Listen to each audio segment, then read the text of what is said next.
Everybody wants some. Middle finger in the air, no fist pump. And me, Sean Wiz, got this bitch jumping. Assalamualaikum warahmatullahi wabarakatuh.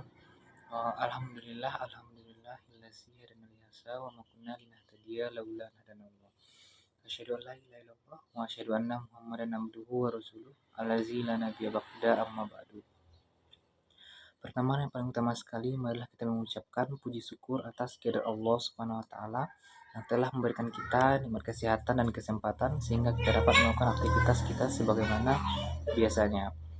Kemudian selawat serta salam semoga selalu tercurahkan kepada baginda alam Nabi Muhammad Rasulullah Shallallahu Alaihi Wasallam yang berlafazkan doa Allahumma sholli ala Muhammad wa ala ali Muhammad. Kemudian kata-kata penghormatan yang saya hormati Bapak Rian Amanda MPDT selaku dosen pengampu pada mata kuliah jaringan nirkabel pada semester 6 ini. Tanpa berpanjang waktu lagi, adapun tujuan saya membuat video ini adalah untuk memenuhi ujian akhir semester dalam menjelaskan tiga buah materi, yaitu tentang antena, kemudian internet satelit dan jaringan seluler. Baik, sebelumnya perkenalkan, nama saya Ardian dengan NIM 2521120. Semoga materi ini bermanfaat bagi kita semua. Materi yang pertama adalah tentang antena jaringan komputer. Nah, antena jaringan komputer adalah perangkat yang digunakan untuk mengirim dan menerima sinyal komunikasi dalam sebuah jaringan. Antena memiliki peran yang penting dalam konektivitas, jangkauan, dan juga kualitas jaringannya. Antena dalam konteks jaringan komputer adalah sebuah perangkat yang digunakan untuk mengirim dan juga menerima sinyal elektromagnetik yang memungkinkan dapat berkomunikasi secara nirkabel antar perangkat. Nah, itulah dia mengenai jaringan antena dalam jaringan komputer. Nah, adapun jenis-jenis dari antena jaringan komputer ini adalah yang pertama adalah antena ini isotropik, ya, yang mana di antena isotropik ini dia menyediakan cakupan yang sama di semua arah. Artinya dia ideal untuk aplikasi apa saja yang dibutuhkan dalam jangkauannya secara merata. Nah, jadi karena sifat isotropiknya tadi, maka antena ini menghasilkan pola radiasi yang berbentuk bola-bola sempurna di sekitar antenanya. Dia berbentuk bola di sekitar antena. Artinya, sinyal yang dipancarkan atau diterima-nya dia memiliki kekuatan yang sama di setiap arah, yaitu 360 derajat horizontal dan juga secara vertikal. Nah, jenis yang kedua adalah antena direksional, yang mana di antena direksional ini dia menyediakan cakupan terpusat di satu arah saja. Nah, ini sangat cocok untuk aplikasi yang membutuhkan fokus pada area tertentu saja. Nah, pada antena direksional ini dia menyediakan cakupannya itu dia terpusat pada satu arah saja, ya. Satu arah. Maksudnya apa? Maksudnya antena direksional ini memiliki pola radiasi yang fokus, ya, sering dia berbentuk seperti kerucut ataupun elips. Nah, polanya itu dia memungkinkan dan juga dapat meningkatkan jangkauan dalam kualitas sinyal di arah tersebut, ya. Dia satu arah, jadi dia dapat meningkatkan kualitas sinyalnya pada arah tersebut. Nah, dia berbeda dengan antena omnidirectional, ya, yang menyebarkan sinyal ke segala arah secara merata. Nah, dengan meminimalkan penyebaran sinyal ke arah yang tidak diinginkan tadi, maka antena direksional ini dapat mengurangi interferensi, ya, dapat mengurangi interferensi dari sumber sinyal lain yang berada di luar arah fokusnya. Nah, selanjutnya jenis yang ketiga ada antena omnidirectional. Nah, dalam antena omnidirectional inilah dia menyediakan cakupan yang luas di segala arah. Nah, ini tentunya sangat berguna, ya, dapat berguna untuk aplikasi yang membutuhkan jangkauan yang luas. Maksudnya apa? Maksudnya dia menyediakan cakupan yang luas di segala arah. Karena apa? Karena dia tadi merata. Karena antenanya ini memancarkan sinyal ke segala arah ya, baik itu di bidang horizontal, juga setiap perangkat dalam radius cakupan antena itu dia dapat menerima sinyal dengan kekuatan yang relatif sama. Asalkan tidak ada halangan ya, asalkan tidak ada halangan fisik yang signifikan yang menghalanginya. Nah, selanjutnya kita masuk kepada karakteristik dari antena jaringan komputer. Yang pertama, frekuensi antena dirancang untuk beroperasi pada frekuensi tertentu sesuai dengan aplikasi jaringan. Nah, antena harus dioptimalkan untuk frekuensi yang digunakan oleh aplikasi tertentu. Agar apa? Agar dia dapat berfungsi secara efisien ya. Misalnya WiFi. Nah, di WiFi dia biasanya menggunakan frekuensi 2.4 GHz ya atau 5 GHz. Sementara komunikasi seluler dia bisa menggunakan berbagai frekuensi seperti 900 MHz, 1800 MHz ataupun 2100 MHz. Nah, penggunaan antena yang sesuai dengan frekuensi ini maka akan memastikan kinerja yang optimal dan juga minim ya, minim dalam penggunaannya. Nah, adapun karakteristik yang kedua itu adalah polarisasi arah orientasi gelombang elektromagnetik yang dilancarkan ataupun diterima oleh antena. Nah, polarisasi antena itu dapat mempengaruhi cara sinyal dipancarkan dan diterima. Nah, antena itu sendiri dia memiliki polarisasi yang sama akan menghasilkan transfer sinyal yang lebih efisien ya, yang lebih efisien. Misalnya antena dengan polarisasi vertikal itu akan paling efektif. Jika antena menerima juga vertikal, maka salah polarisasi bisa mengurangi kekuatan sinyalnya, ya kekuatan sinyal yang diterimanya. Nah, adapun karakteristik yang ketiga adalah impedansi nilai resistansi listrik yang mempengaruhi efisiensi transfer transfer daya dari antena. Nah, impedansi yang sesuai antara antena dan perangkat itu yang terhubung ya, bukan yang tidak terhubung. Jadi yang terhubung itu dapat memastikan transfer daya yang efisien dan juga minim refleksi sinyal yang bisa menyebabkan hilangnya daya.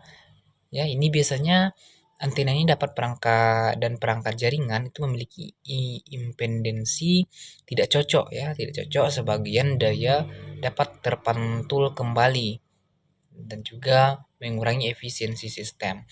Nah, karakteristik yang keempat adalah penggunaan kemampuan antena dalam memperkuat sinyal yang dipancarkan ataupun diterimanya. Nah, penguatannya ini menunjukkan seberapa baik antena itu dapat memfokuskan energi sinyal ke arah tertentu atau memperkuat sinyal yang masuk. Nah, artinya antena dengan penguatan lebih tinggi dan juga memancarkan atau menerima sinyal dengan jarak yang lebih jauh ya, dengan jarak yang lebih jauh ataupun dalam suatu arah yang lebih kuat dalam arah tertentu itu dibandingkan dengan antena dengan penguatan yang lebih rendah. Nah, ini sangat penting sekali untuk aplikasi yang membutuhkan jangkauan luas ataupun sinyal yang kuat dalam arah tertentu. Nah, adapun peran dari antena dalam jaringan komputer itu adalah yang pertama sebagai transmisi data. Nah, antena mengubah sinyal data digital menjadi gelombang elektromagnetik ya, dan juga memancarkan melalui udara ya, memancarkannya melalui udara. Kemudian adanya penerimaan data.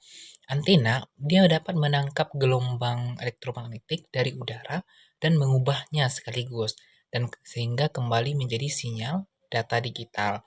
Nah, kemudian peran yang ketiga, dia dapat meningkatkan jangkauan antena, dapat juga meningkatkan jangkauan dan juga kualitas koneksi jaringan dengan cara memperkuat sinyalnya.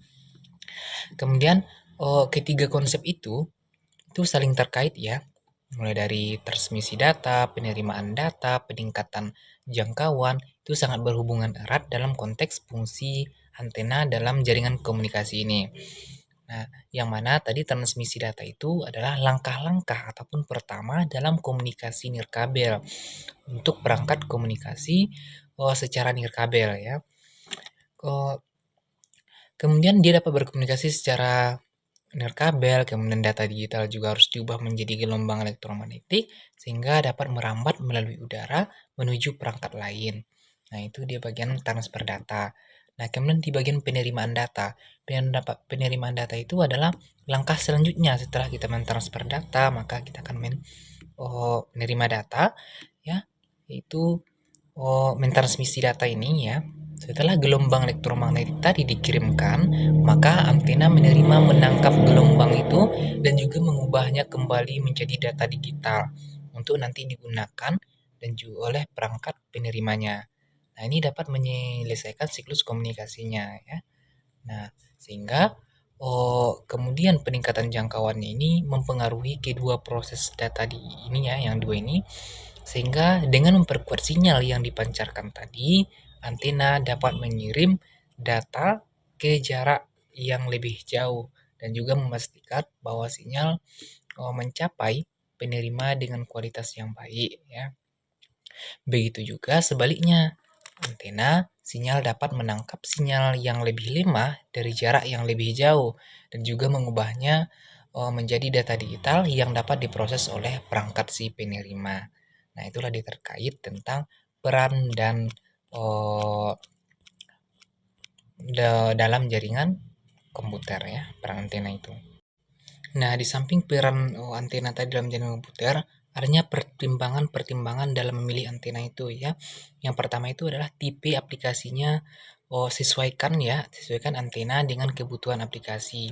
Seperti apa? Seperti jangkauan, arahan kecepatan transfer datanya. Nah, artinya pilihlah antena berdasarkan sesuai dengan kebutuhan dan juga spesifik dari aplikasi yang akan kita gunakan ya. Seperti dalam jangkauan sinyalnya tadi, ataupun arah penyebaran sinyalnya, dan juga kecepatan transfer data yang diinginkan. Nah, kemudian yang kedua, dia dari segi lingkungan instalasinya. Jadi kita pertimbangkan juga faktor lingkungan seperti penghalang, interferensi, dan juga kondisi cuacanya. Nah, maksudnya apa? Maksudnya pertimbangan kondisi fisik ini dan elektromagnetik dari lokasi di mana antena itu dipasang.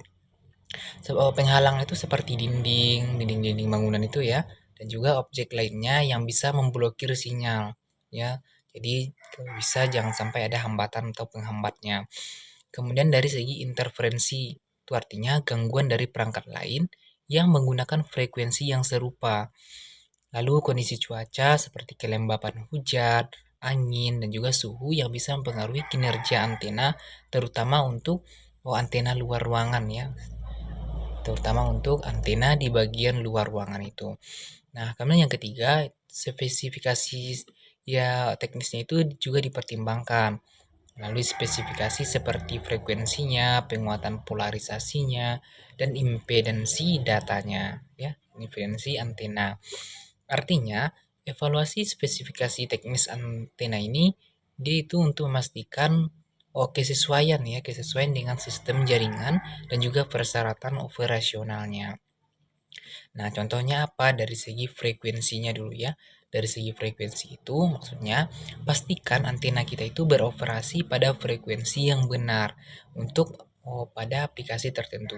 Misalnya 2.4 GHz ataupun 5 GHz. Untuk apa? Untuk WiFi ya. Kemudian dari segi penguatan, level penguatan sinyal antena ini juga yang mempengaruhi jangkauan dan juga kekuatan sinyal. Kemudian dari impedansi.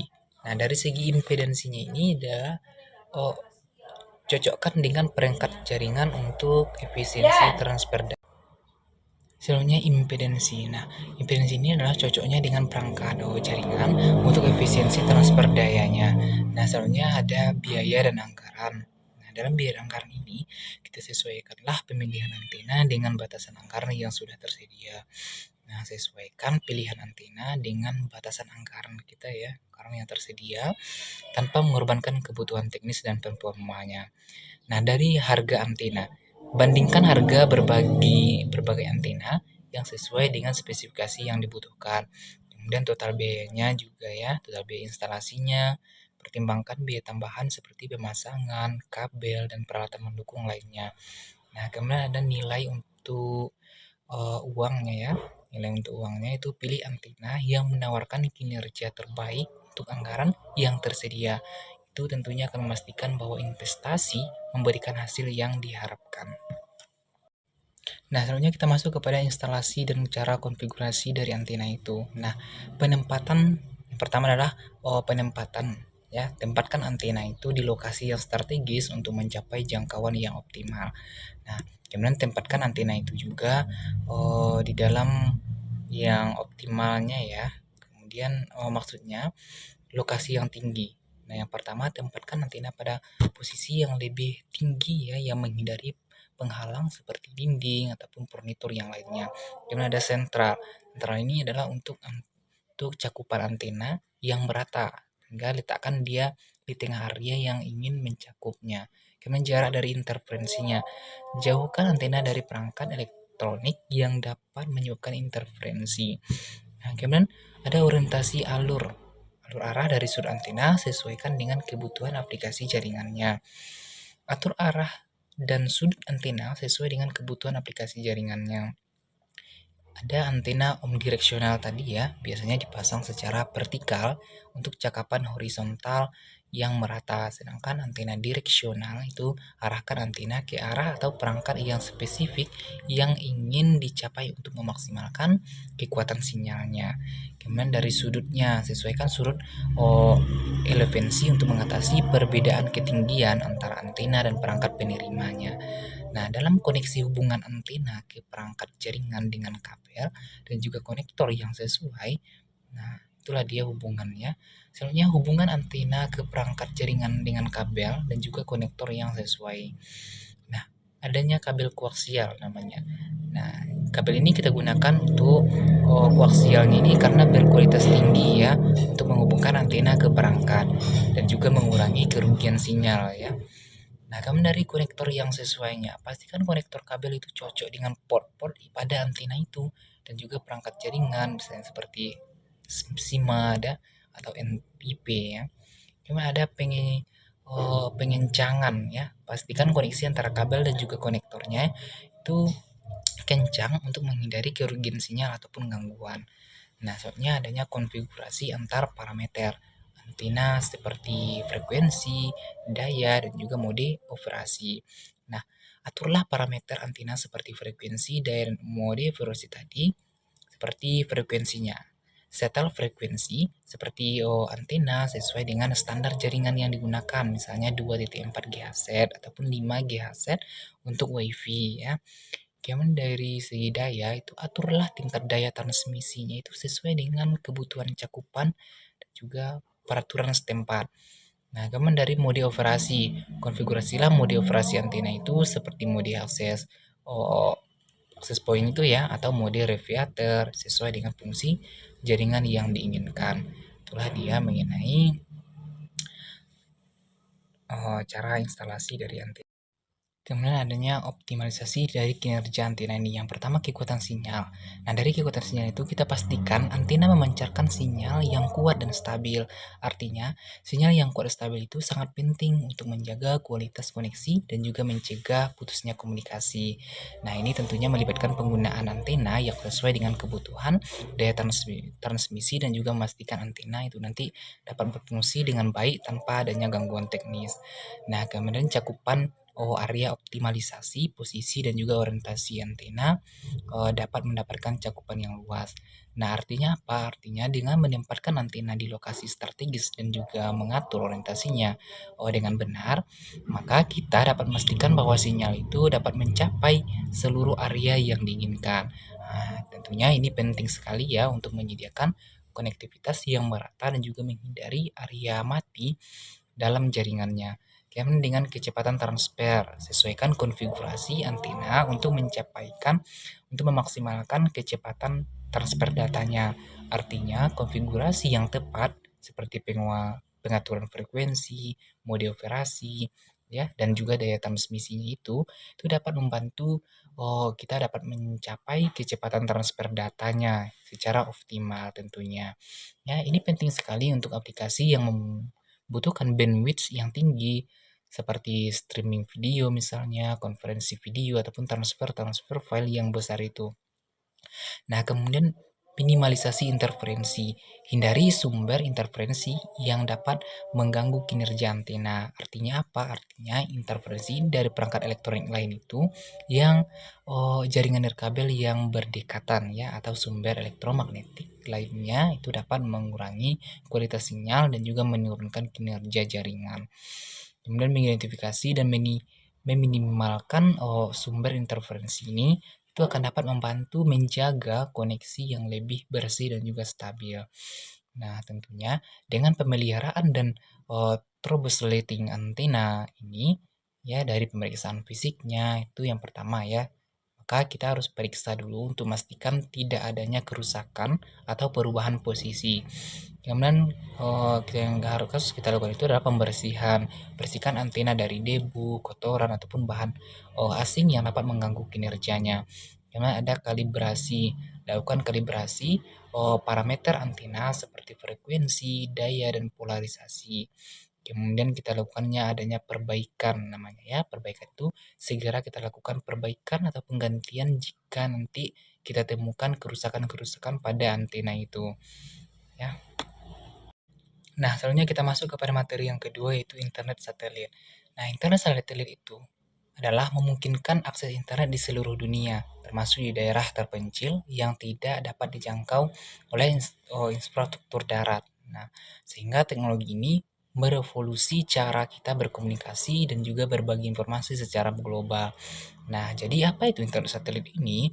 Internet satelit ini adalah teknologi komunikasi yang menggunakan jaringan satelit yang menyediakan akses internet ke berbagai wilayah, termasuk daerah terpencil yang sulit dijangkau oleh infrastruktur terestrialnya ya.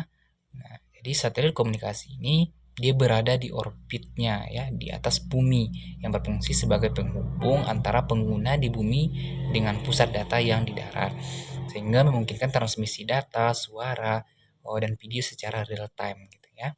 Nah, tentu apa sih keunggulan dari internet satelit ini? Yang pertama, jangkauan global. Internet satelit ini menawarkan konektivitas di seluruh dunia, bahkan di daerah terpencil yang sulit dijangkaunya oleh jaringan terestrial ini. Nah, maksudnya internet satelit ini mampu menyediakan akses internet di lokasi-lokasi yang tidak dijangkau oleh jaringan kabel ya, atau seluler tradisional seperti pegunungan, pulau terpencil, atau daerah daerah pedesaan. Ini berarti orang di mana saja di dunia dapat mengakses internet. Tidak peduli seberapa jauh ya, tidak peduli seberapa jauh, tidak peduli seberapa sulit dijangkau oleh lokasi mereka itu. Nah, kemudian ketersediaan tinggi ya, sistem satelit yang memiliki redundansi sehingga yang menjamin ketersediaan layanan yang konsisten bahkan saat terjadinya bencana alam atau gangguan lainnya. Nah, maksudnya apa? Maksudnya sistem internet satelit itu biasanya dilengkapi dengan beberapa satelit yang infrastrukturnya itu mendukung dan juga memastikan layanan tetap berjalan meskipun ada satu lebih satelit yang mengalami masalah. Nah, ini dapat memberikan tingkat keandalan yang tinggi sehingga layanan internet tetap tersedia selama situasi darurat seperti bencana alam ataupun gangguan jaringan terestrialnya. Kemudian, mobilitas pengguna dapat terhubung ke internet dari mana saja tanpa harus bergantung pada infrastruktur kabel atau seluler di lokasi tertentu. Nah, maksudnya apa? Maksudnya internet satelit ini juga dapat memungkinkan pengguna atau kita untuk mengakses internet dari mana saja di dunia atau berada di dalam jangkauan menara seluler. Nah, tentunya ini sangat berguna bagi orang-orang yang sering berpindah lokasi ya, seperti pekerja lapangan atau komunitas nomaden ya, yang berpindah-pindah tempat itu, yang memerlukan akses internet yang handal di berbagai lokasi. Nah, kemudian cakupan global dan aksesnya terpencil ya. Maksud dari cakupan global ini adalah teknologi internet satelit ini dapat memungkinkan konektivitas di seluruh dunia, bahkan di daerah terpencil yang sulit dijangkau oleh infrastruktur terestrial tadi. Kemudian adanya akses terpencil itu maksudnya daerah-daerah pedesaan, pulau-pulau kecil, dan juga wilayah perbatasan dapat dengan mudah terhubung ke internet. Ini melalui solusi dari satelit ini dapat menghubungkan mereka dengan dunia laut ya.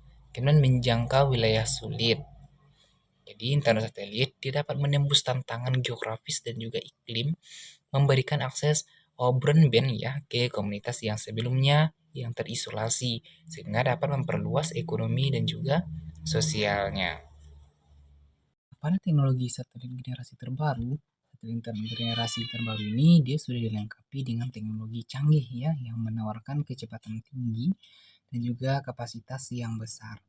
Nah, dan layanannya yang lebih handal, juga mereka menggunakan frekuensinya yang lebih efisien ya, tentunya dengan lebih efisien. Nah, kemudian dari segi antenanya juga sudah lebih maju dan juga lebih memiliki presisi untuk memberikan konektivitas yang lebih baik di seluruh dunia. Nah, satelit-satelit ini didesain untuk dapat bertahan lebih lama di orbit dengan meningkatkan keandalan dan juga memperluas jangkauan jasa internet satelitnya ke daerah yang terpencil. Nah, teknologi terbaru ini akan mengubah lanskap komunikasi global yang menjadikan internet satelit sebagai solusi yang semakin menjanjikan di masa yang akan datang ya. Artinya satelit internet generasi terbaru ini dia menggunakan teknologi yang canggih untuk menyediakan konektivitas global ya yang lebih cepat, berkapasitas besar dan juga lebih handal. Nah, jadi kita memanfaatkan frekuensi itu secara efisien, antena yang canggih dan juga sistem pengendalian presisi untuk meningkatkan jangkauan keandalannya dan masa pakainya juga di sekitar orbit ya, dan menjadikan internet satelit sebagai solusi yang menjanjikan bagi masa depan komunikasi global, terutama di daerah-daerah terpencil. Nah, aplikasi internet satelit ini komunikasi jarak jauh ini ya yang memungkinkan konektivitas di daerah terpencil dan juga wilayah yang sulit dijangkau oleh jaringan terestrial tersebut. Hal ini tentunya sangat bermanfaat ya untuk komunikasi di daerah yang jauh dari infrastruktur telekomunikasi. Kemudian layanan penyiaran satelit juga dapat dimanfaatkan untuk menyiarkan konten-konten televisi, radio, dan juga multimedia ke seluruh wilayah dengan cakupan yang luas. Ini berguna untuk menjangkau masyarakat di daerah di daerah luar sana ya. Kemudian navigasi dan pelacakan. Nah, jaringan satelit juga memungkinkan terhadap pelayanan navigasi global, pelacakan kendaraan, dan juga pemantauan sumber daya alamnya. Ini bermanfaat untuk logistik, transportasi, dan pengelolaan lingkungan. Komunikasi darurat saat ini terjadi bencana alam dan juga situasi darurat. Internet satelit dapat menjadi solusi komunikasi handal karena tidak tergantung pada infrastruktur terestrial yang mungkin rusak ya. Sebenarnya dampak sosial dari internet satelit ini adalah akses internet yang merata dapat meningkatkan kualitas pendidikan, kesehatan, dan juga layanan publik di daerah-daerah terpencil. Hal ini sangat berpotensi dalam mengurangi kesenjangan digital ya dan mendorong inklusi sosial. Nah, masa depan internet satelit itu tergantung dari yang pertama konektivitas global, yang mana jaringan satelit ini dapat menjangkau area terpencil yang tidak terjangkau oleh infrastruktur internet tradisional, mendukung konektivitas internet di seluruh dunia. Kemudian kecepatan internet tinggi, teknologi satelit generasi baru akan memungkinkan penyediaan layanan internet dengan kecepatan yang jauh lebih tinggi dibandingkan dengan teknologi satelit sebelumnya. Kemudian penggunaannya masif ya. Internet satelit akan diadopsi secara luas terutama di daerah pedesaan dan terpencil, di mana infrastruktur internet dapat di darat itu tidak tersedia ataupun tidak memadai. Sehingga di masa yang akan datang atau di masa depan, teknologi internet satelit ini akan semakin canggih dan juga dapat terjangkau dan membuka akses internet ke seluruh belahan dunia. Jaringan satelit ini akan menyediakan konektivitas global yang stabil dengan kecepatan internet yang memadai untuk berbagai aplikasi, sehingga penggunaan internet satelit secara masif ya akan mengubah lanskap digital terutama di daerah-daerah yang sulit dijangkau oleh infrastruktur tradisionalnya. Kemudian di masa yang depan juga internet satelit ini akan terus berkembang, terus berinovasi dengan teknologi-teknologi terbaru, dengan cakupan pastinya dan juga kecepatan aksesnya akan semakin meningkat dan membuka peluang baru dalam berbagai sektor dari pendidikan hingga dengan perekonomian. Nah, materi yang terakhir adalah tentang jaringan seluler. Nah, apa itu jaringan seluler? Jaringan seluler itu adalah sistem komunikasi nirkabel yang memungkinkan perangkat mobile seperti ponsel ya untuk terhubung dengan jaringan telepon. Nah, sistem ini terdiri dari sel-sel yang saling tumpang tindih ya, dia tumpang tindih yang mana masing-masingnya dilengkapi dengan sinyal atau dengan pemancar dalam jaringan selulernya. Dan setiap sel dalam jaringan seluler itu mencakup area geografis ya dan juga sehingga dia dapat berinteraksi dengan perangkat-perangkat mobile dalam area tersebut melalui minara seluler dan juga stasiun base receiver atau BTS. Ketika perangkat bergerak dari suatu sel ke lainnya, panggilan data-data itu ya secara otomatis akan dipindahkan melalui proses yang disebut dengan handoff atau handover ya, sehingga dapat memastikan konektivitas tanpa putus. Kemudian teknologi ini juga dapat memungkinkan komunikasi yang luas dan andal, yang mendukung panggilan suara, pesan teks, dan juga akses internet di berbagai lokasi. Nah, kemudian kita masuk kepada sejarah perkembangan dari jaringan seluler ini. Pertama ada 1G ya, yang mana sistem analog ini ditemukan pada tahun 1980-an, yang mana teknologi ini memungkinkan pengguna kita ya untuk melakukan panggilan suara, nirkabel, sudah menggantikan telepon tetap konvensional meskipun pada waktu itu revolusioner pada masanya ya. 3G ini memiliki keterbatasan yang signifikan seperti kualitas suara yang buruk ya, masalah keamanan dan juga kapasitas jaringannya juga masih terbatas. Selain itu, teknologi ini tidak mendukung layanan data ataupun pesan teks. Dia cuma fokus pada utamanya saja yaitu dengan komunikasi suara. Sehingga dikembangkan pula lah atau ditemukan pula lah jaringan namanya 2G pada tahun 1990-an yang memungkinkan layanan ini seperti dia sudah dapat memahami pesan teks ya, kemudian dan mengeskripsi panggilan untuk meningkatkan keamanannya. Nah, pada teknologi ini dia sudah meningkatkan kualitas suara dan efisien yang spektrum ya, secara efisiensi dan juga memungkinkan lebih banyak pengguna untuk terhubung ke jaringan secara bersamaan. Nah, pengguna teknologi digital ini di 2G ya, dia juga kecepatannya juga sudah sangat terbatas ya dibandingkan dengan standar yang modern saat ini. Kemudian dikembangkan pula lah yang namanya 3G, yang mana aksesnya berkecepatan tinggi pada tahun 2000-an, yang teknologi ini dapat memungkinkan pengguna untuk dapat mengakses panggilan video, mengakses internet, dan juga menggunakan aplikasi berbasis data ya dengan kecepatan yang jauh lebih tinggi dibandingkan dengan jaringan yang 2G dan 3G tadi. Dan dia juga sudah mendukung layanan multimedia yang lebih kaya seperti browsing web kita ya dengan lebih cepat dia sudah bisa, dan banyaknya aplikasi mobile yang modern yang mengandalkan konektivitas daya yang handal.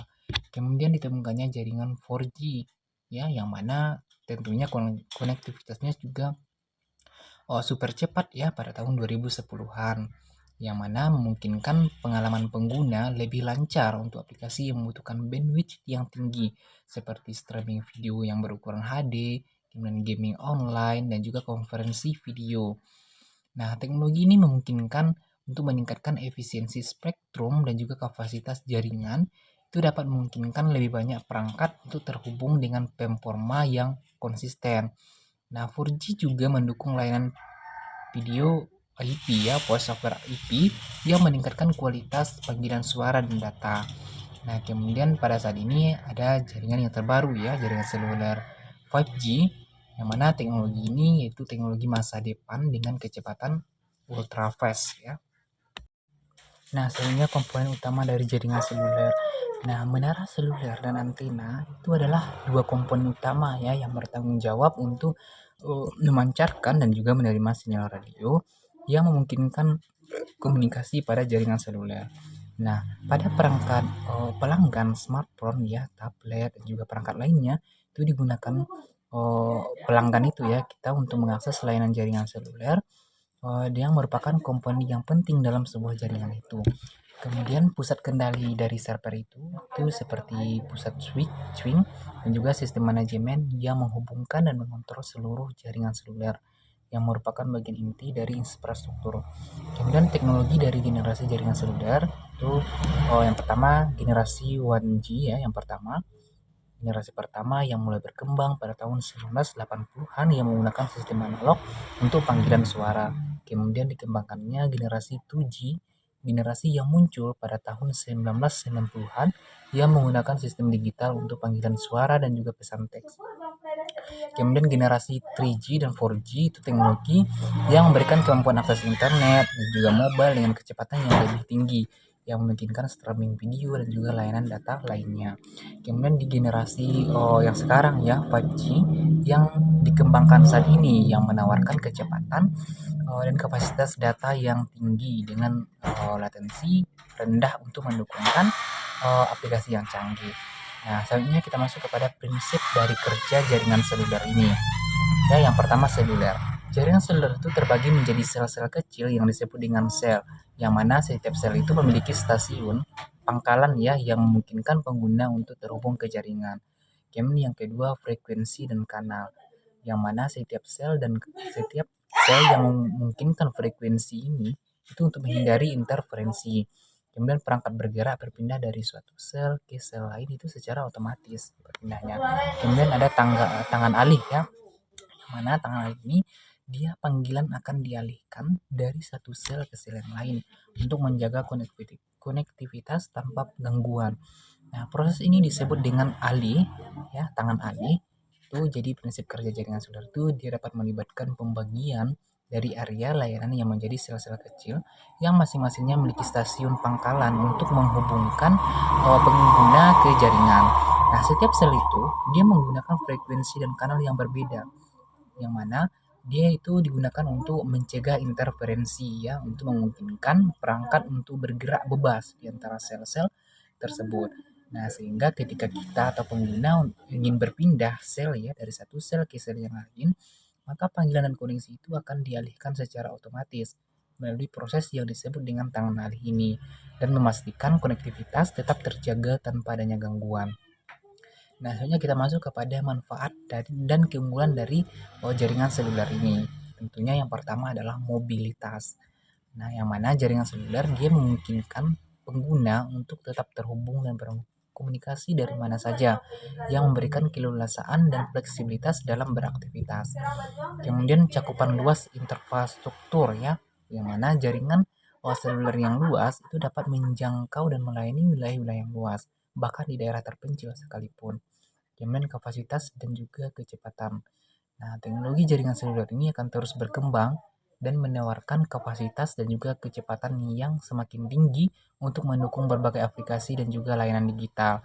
Nah, manfaat selanjutnya adalah efisiensi jaringan seluler yang memungkinkan pengguna dari segi sumber daya secara optimal, seperti alokasi frekuensi dan juga pengaturan sel yang efisien. Itulah dia manfaat dari jaringan seluler ini.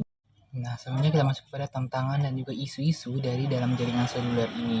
Yang pertama, peningkatan kepadatan trafik. Nah, dengan meningkatkan jumlah penggunaan ponsel dan juga perangkat yang terhubung, sehingga jaringan seluler ini dia harus mampu mengatasi beban trafik yang semakin tinggi. Nah, ini berarti operator jaringan perlu melakukan evaluasi atau perlu melakukan investasi besar dalam infrastruktur seperti menambah jumlah menara seluler ya untuk meningkatkan kapasitas jaringan dan mengadopsi teknologi yang baru seperti 5G. Nah, tujuannya apa? Tujuannya adalah untuk memastikan kualitas layanan tetap tinggi meskipun ada banyak pengguna yang mengakses jaringan secara bersamaan. Kemudian dari keamanan dan privasi. Keamanan jaringan seluler dan privasi data pengguna dapat menjadi tantangan yang sangat penting di era digital. Ya, ancaman siber seperti peretasan, pencurian data, dan serangan malware dapat membahayakan pengguna dan integritas jaringan. Oleh karena itu, diperlukannya sistem keamanan yang canggih dan juga berlapis, termasuk enkripsi data, autentifikasi pengguna, dan juga pemantauan jaringan secara terus-menerus. Untuk apa? Untuk dapat melindungi dari ancaman tersebut, ancaman-ancaman, dan memastikan bahwa data sensitif pengguna tetap aman. Kemudian interoperabilitas dan standarisasi. Nah, perbedaan standar dan protokol antara operator jaringan seluler di berbagai negara atau wilayah itu dapat menghambat interkonektivitas dan juga kompatibilitas perangkat. Misalnya, ponsel yang bekerja di satu negara itu mungkin tidak dapat digunakan di negara lain. Kenapa? Itu karena adanya perbedaan frekuensi atau teknologi. Oleh karena itu, diperlukannya koordinasi global untuk mengembangkan dan menerapkan standar yang saling kompatibel yang memungkinkan perangkat dan juga eh, jaringan dari berbagai operator untuk bekerja sama tanpa adanya hambatan. Nah, selanjutnya ada regulasi dan perizinan.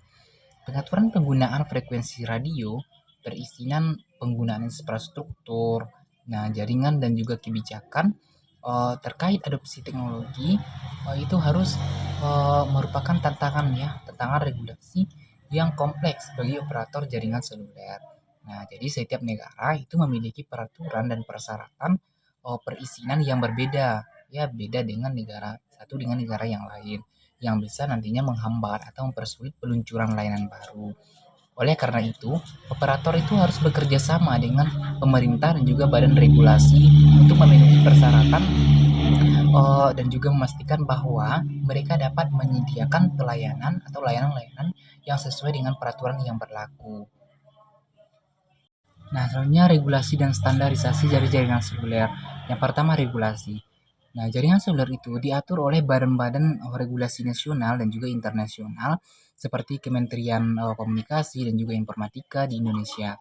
Peraturan mencakup alokasi frekuensi dan juga persyaratan lisensi, kebijakan roaming dan juga standar keamanannya. Kemudian yang kedua, standarisasi. Organisasi standar global seperti 3GPP dan juga ITU itu menetapkan spesifikasi teknis dan juga protokol untuk memastikan kompatibilitas antar operator dan juga perangkat. Standar mencakup arsitektur jaringan, manajemen layanan dan juga teknologi transmisi. Kemudian kita masuk kepada aplikasi dan layanan jaringan seluler. Pertama, adanya komunikasi suara dan juga pesan teks. Nah, jaringan seluler itu memungkinkan panggilan telepon, juga pengiriman SMS dan MMS antar pengguna dengan kualitas yang lebih baik dan juga cakapan area yang luas ya. Artinya apa? Artinya penggunaan ponsel itu dapat melakukan panggilan suara yang berkualitas tinggi dan juga mengirim pesan teks atau SMS. Serta dia juga dapat mengirimkan pesan multimedia atau MMS ke penggunaan lain. Nah, jadi jaringan seluler itu dia dapat memastikan bahwa layanan yang tersedia di berbagai lokasi, baik itu di perkotaan maupun di pedesaan, itu dengan cakupan yang luas dan reliabilitas yang tinggi. Kemudian akses internet mobile. Pengguna atau kita dapat mengakses internet, email di berbagai aplikasi web itu melalui seluler ya. Tentunya perangkat seluler itu di mana-mana ada. Artinya apa? Artinya melalui jaringan seluler itu kita dapat mengakses internet untuk berbrowsing, memeriksa email, dan juga menggunakan berbagai aplikasi web di perangkat-perangkat seluler kita. Nah, inilah dia sehingga nanti dapat memberikan fleksibilitas untuk tetap terhubung dan juga produktif di mana saja tanpa perlunya bergantung pada koneksi WiFi atau kabel.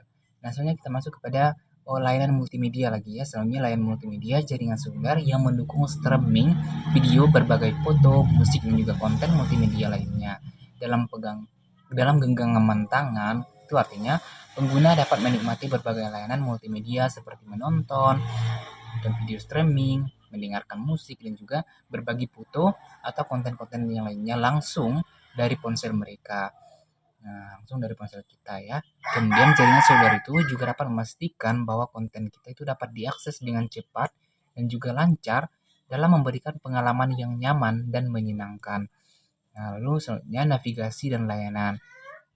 Nah, dengan navigasi layanan berbasis lokasi, itu fitur-fitur seperti GPS dan pencarian di berbasis lokasi ini dapat memungkinkan kita sebagai pengguna untuk mendapatkan informasi yang relevan dengan posisinya. Artinya apa? Artinya jaringan seluler itu dapat mendukung penggunaan fitur navigasi seperti GPS tadi yang dapat membantu pengguna dalam menemukan arah ataupun lokasi tujuan yang kita tujui. Selain itu, layanan berbasis lokasi ini juga dapat memungkinkan pengguna untuk mencari informasi-informasi yang relevan dengan lokasi mereka saat ini. Seperti apa? Seperti restoran terdekat di mana, pom bensin di mana, atau tempat menarik-menarik lainnya sesuai dengan apa yang mau kita cari. Sehingga ini tentunya dapat memudahkan pengguna dalam perjalanan dan juga kegiatan sehari-harinya. dengan memberikan informasi yang tepat dan juga kontekstual tadi. Sehingga jaringan seluler pada saat ini itu sedang mengalami perkembangan yang semakin cepat dengan adanya adopsi teknologi baru ya, seperti adanya 5G dan juga udah ada IoT namanya ya, Internet of Things.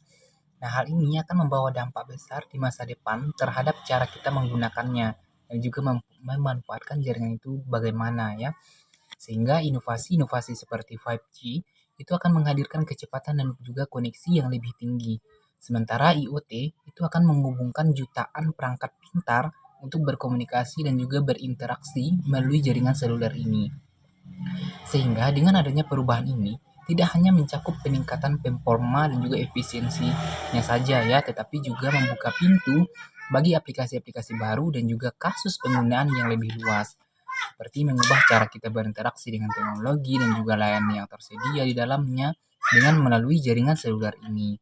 Nah, itulah dia yang dapat saya jelaskan mengenai materi mulai dari yang pertama tadi, yaitu mengenai antena dalam jaringan komputer, kemudian internet satelit, dan yang terakhir adalah jaringan seluler. Nah, semoga dengan adanya video ini dapat bermanfaat bagi kita semua. Mohon maaf apabila ada kata-kata saya yang salah, baik itu dalam segi pengucapan ataupun pelafasannya. Saya mohon maaf.